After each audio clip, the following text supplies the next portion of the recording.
world today is sometimes peaceful.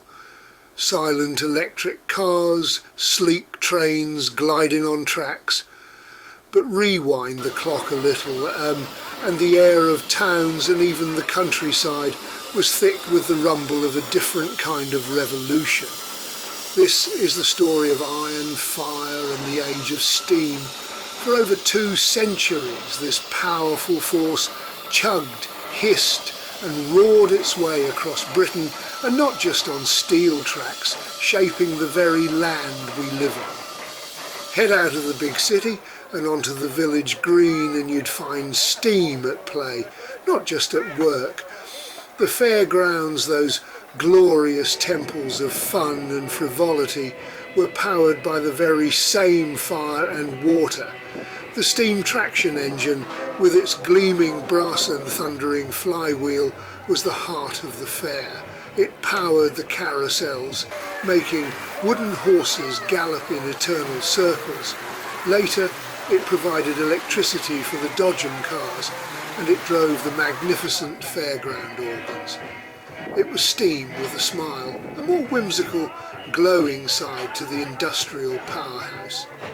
And then there's the unsung hero, the quietest of the bunch, the steamroller. Before you had smooth tarmac roads, you had men and machines working in dusty, noisy concert.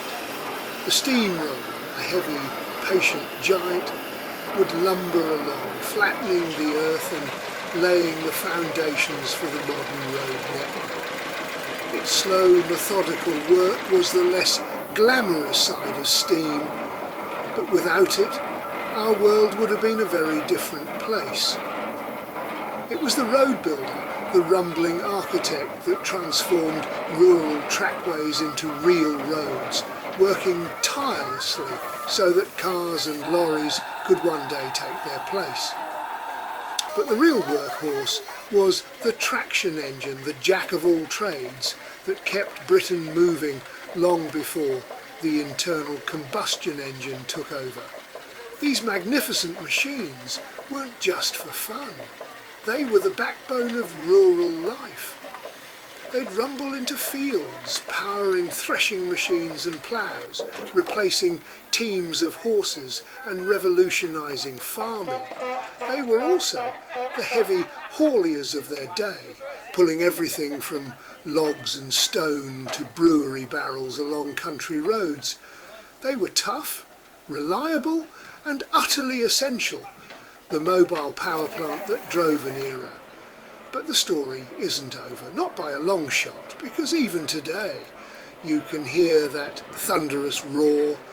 The glorious age of steam lives on thanks to a dedicated army of enthusiasts who keep these magnificent beasts alive. They spend their lives restoring and maintaining these iron titans, bringing them to life for shows and special events.